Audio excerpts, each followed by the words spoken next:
दिनानिमित्त जागतिक आंतरराष्ट्रीय योग दिनानिमित्त आयोजित योग शिबिराचे प्रमुख, या शालेय शिक्षण समितीचे अध्यक्ष, आमचे मार्गदर्शक लक्ष्मीकांतजी मुळे सर, या शाळेचे मुख्याध्यापक माझे सहकारी राष्ट्रपती जयंत पाटील मुळे, आदरणीय विठ्ठलजी कारी, सखारामजी क्षीरसागर, संतोषजी पवार, सर्व प्राध्यापक, सर्व अध्यापक, आमचे शिक्षक, सहकारी आणि बालमित्रांनो, आजचा योग दिन 177 पेक्षा जास्त देशामध्ये, त्यांना अभिमानाची गोष्ट आहे की आमची प्राचीन विद्या आज जगाने मान्यता दिलेली आहे, युनेस्कोने तिला मान्यता दिली। खरं म्हणजे आपल्या प्राचीन ऋषींनी दिलेली ही विद्या आहे।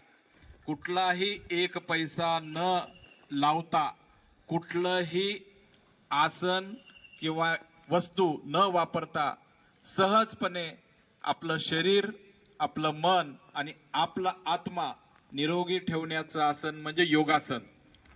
पण आजच्या या बदलत्या काळामध्ये भौतिक सुखाच्या आणि पाश्चिमात्य विचाराने म्हणजे इंग्रजांच्या विचाराने आपण प्रभावित आहोत। त्यात सोशल मीडियाने तर आपल्याला धुमाकूळ घातलेला आहे। चांगलं काय आणि वाईट काय आपल्याला आता समजत नाही। अशा वेळेस मग आपल्या शरीरासाठी योग चांगला का जिम चांगली, आपल्या शरीरासाठी योग चांगला का झुंबा डान्स चांगला, नेमकं काय करायला पाहिजे याचा आपल्याला फरक कळायला पाहिजे। योगामध्ये आपण जर विचार केला तर आपलं शरीर, योगामध्ये द्वेष, अहंकार, परस्पराबद्दल प्रेम, परस्पराबद्दल आदर वाढतो। आणि आपण जेव्हा जिम करतो ते तामसी प्रकारचं असतं। बघा, तुम्ही व्यायाम करताना बघा, शरीराच्या प्रत्येक अवयवावर आपण जोर देतो, ताकद लावतो, आणि योगा करताना शरीरातला प्रत्येक अवयव आपण सैल सोडतो। शेवटच्या श्वासांच्या वेळेस जयशंकपूर मॅडम काय अर्थच असा आहे की प्रत्येक स्नायू सैल करण्याची विद्या, शरीरावर ताण न देता, मनावर ताण न देता, ताणविरहित कार्य जे आहे, कार्यप्रणाली आहे अभ्यासाची, ती योगा आहे। त्यामुळे ती शाश्वत आहे। योगा करून सोडून दिल्यानंतर तुमचं शरीर सैल बेडब होणार नाही। पण जिम केलात तुम्ही, कुठल्या डान्सच्या माध्यमातून, कुठल्या एरोबिक्सच्या माध्यमातून व्यायाम केलात तर तुमच्या शरीराचं रूप बदलणार आहे, ते बेडब होणार आहे। म्हणून आपली प्राचीन विद्या किती चांगली, किती शाश्वत आहे ही आपल्याला कळली पाहिजे। आणि सध्या साधारणपणे 2010 पर्यंत म्हणजे स्वातंत्र्यानंतर ही विद्या लोप पावत होती। अनेक योग गुरु, रामदेव बाबापासून अनेक योग गुरूंनी या विद्येला भारतामध्ये पुनर्जीवन करण्याचा प्रयत्न केला। पण 2014ला या देशामध्ये नरेंद्र मोदी नावाचं वादळ आलं, ते देशाचे पंतप्रधान झाले, आणि जे जे काय प्राचीन आहे, जे जे काय शाश्वत आहे, जे फक्त आम्हा भारतीयाला नाही तर जगाच्या कल्याणासाठी आहे, धर्म जात देशाच्या पलीकडे जाऊन जे शाश्वत विकास आहे तो सगळ्याच मानवजातीला मिळावा, या उद्देशाने त्यांनी योगाची जगभर प्रसार केला। त्याला संयुक्त राष्ट्रांनी मान्यता दिली। 177 पेक्षा जास्त देशांनी मान्यता दिली। जी विद्या आम्ही आमच्या हाताने बुडवत होतो त्याला आज जगाने मान्यता दिली। असं नरेंद्र मोदींनी या योग कलेचा गौरव केला, योगासनाचा गौरव केला। मग आपण कुठे आहोत? आपण योग करतो का? अनेक, माझ्यासहित अनेक जणांना आता शरीराच्या अनेक हालचाली मंदावत आहेत। तुमचं वय, विशेषतः मुलींचं वय अजून आहे, योग करण्याचं आहे, किशोर वयीन आहात तुम्ही। आता जर तुम्ही चांगला योगा केलात, रोज हा अभ्यास केलात, निश्चितपणे पुढचं तुमचं जे जीवन आहे, मग ते शैक्षणिक असू द्या, कौटुंबिक असू द्या, किंवा मात्र माता म्हणून असू द्या, पिता म्हणून असू द्या, ते नक्कीच सुखी आणि चांगलं होईल। त्यामुळं हा अभ्यास करावा। मग हा योग अभ्यास शाळेमध्ये का सांगावा लागतो, एवढा चांगला आहे तर मित्रांनो लक्षात ठेवा, आपल्या दरवाजामध्ये दूध दही विकणारा येतो ना, दूध घ्या, दही घ्या म्हणून येतो। तंबाखू विकत घ्या म्हणून कोणी येतं का? व्यसनाच्या वस्तू विकत घ्या म्हणून कोणी येतं का? वाईट वस्तू या काही कुठेही न शिकवता माणूस स्वीकारतो, कारण ते माणसाचं मन तामसी असतं। पण चांगल्या गोष्टी वारंवार घरी आणून द्याव्या लागतात। म्हणून तुमचे शिक्षक, तुमची शाळा तुम्हाला योगासन शिकवते, योगाचा वर्ग, अभ्यास वर्ग घेते, स्वातंत्र्य दिनाचं महत्व सांगते, अनेक जयंत्या घेते। चांगला संस्कार हा जाऊन जाऊन वारंवार शिकवावा लागतो, आणि ते सर्व आमचे जिल्हा परिषदचा स्टाफ करतो। या शाळेचं काम अतिशय चांगलं आहे। जिल्हा परिषद मध्ये अतिशय शेवटच्या घटकातले तुम्ही शिकायला येता, पण तुम्ही जर यांचा जिल्हा परिषदचा ट्रॅक रेकॉर्ड मागचं जर पाहिलात तर इंग्रजी शाळेच्या मुलापेक्षा आपला विद्यार्थी जगातील सगळ्या क्षेत्रात पुढे आहे.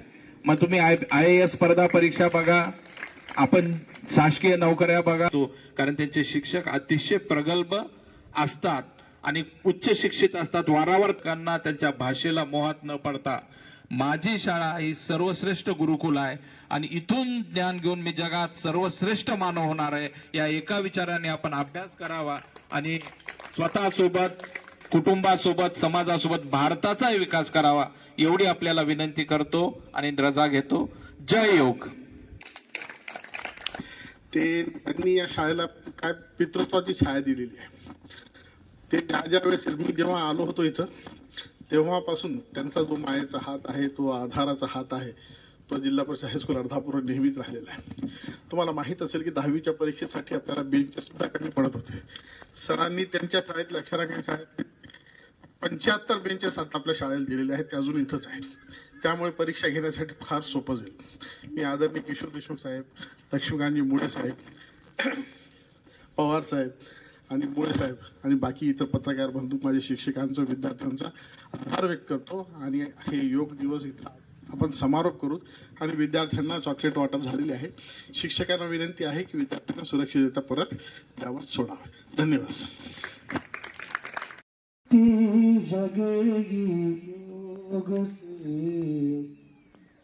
विश्व में शांति जगेगी योग से, मन की भी ज्योति जगेगी योग से।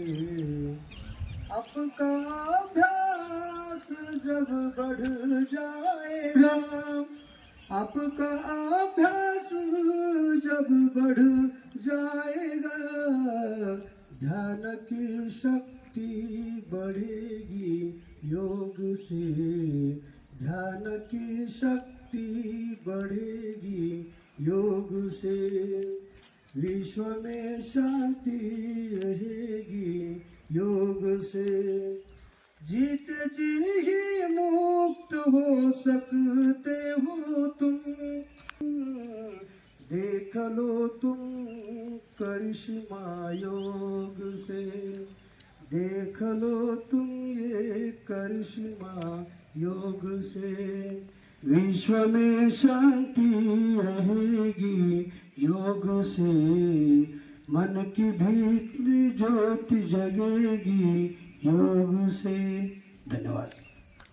कार्यक्रमासाठी आमचे सहकारी मित्र तसेच भारतीय जनता पार्टीचे जिल्हाध्यक्ष सन्माननीय किशोरजी देशमुख, त्यासोबत या शाळेचे मुख्याध्यापक सन्माननीय शेख सर, आमचे बंधू मुळे, त्यासोबत संतोषजी पवार, सकारामजी क्षीरसागर, श्री काकडे आणि सर्व विद्यार्थी मित्रांनो, भारतानं जगाला खूप काही दिलं.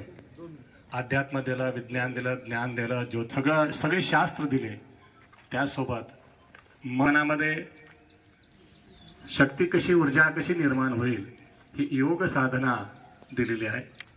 आणि सरांनी सांगितल्याप्रमाणे आज जगभरामध्ये हा योग दिन साजरा होत आहे.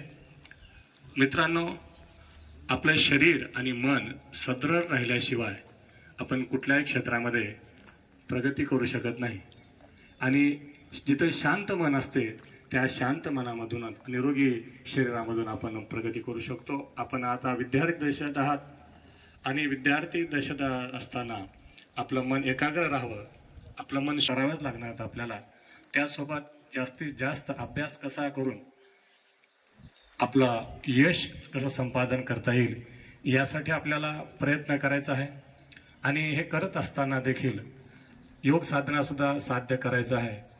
विद्यार्थी मित्रांनो, योग करत असताना आपल्याला एकाग्र कसं करायला पाहिजे आणि आपले विचार कसे शुद्ध राहिले पाहिजे यासाठी सुद्धा ज्ञान दिलं जातं.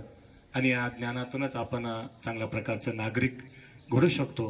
आणि या योग दिनानिमित्त आपण या ठिकाणी कार्यक्रम आयोजित केला आणि नित्यनेमानं योग साधना, ध्यानधारणा असेल, प्राणायाम असेल, अनुलोम विलोम असेल, भस्त्रिका असेल, असे काही छोटे छोटे आहेत योगाचे प्रकार आपण तो आचरणात आणावेत. आणि आपलं मन आणि शरीर शुद्ध आणि सदृढ असा प्रयत्न करावे. धन्यवाद. योगा संपवताना संतो निरामयः सर्वभद्रांनी पश्यन्तु मा कधीच दोन्हीही दुःखी असू नये आणि आपला देश तेव्हा निरोगी होईल तेव्हा तुम्ही निरोगी राहाल. कराल रोज व्यायाम पक्का, खेळात भाग घ्याल यावर्षी. ठीक, रिलॅक्स तो जमदार सर थोडे गीत जाते सगळ्यासाठी. करायचं. ओके सगळ्यांनी जमदार सर घ्या. Very good. कुठला सगळ्यात महत्वाचं आहे सूर्यनमस्कार. मी घेणार नाही, फक्त त्यातलं एकच आसन घेणार आहे, 2, कारण इथे करता येणार नाही. असं प्रणाम आसन करा. प्रणाम केल्याने आपण रिलॅक्स फील करतो. प्रणाम आसन आणि लांब आपण एकमेकांना प्रणाम करतो ना भेटल्यावर, ते आपल्या पूर्वजांची आपल्याला दिलेली देणगी आहे.